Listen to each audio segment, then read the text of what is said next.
ప్రతి ఆయుధం ఇక్కడి నుండే పుడుతుంది. ప్రతి నాయకుడు ఇక్కడి నుండే పుడతాడు. గొప్ప సంకల్పం కూడా ఆటుపోట్లతోనే మొదలవుతుంది. ఆగిపోతాడనుకున్నారు, కానీ అగ్గి పెట్టేశాడు.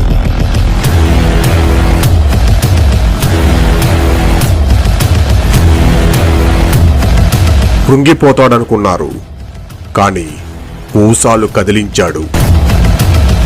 తండ్రి చాటు బిడ్డ అనుకున్నారు, కానీ ప్రజల బిడ్డగా ఎదిగాడు.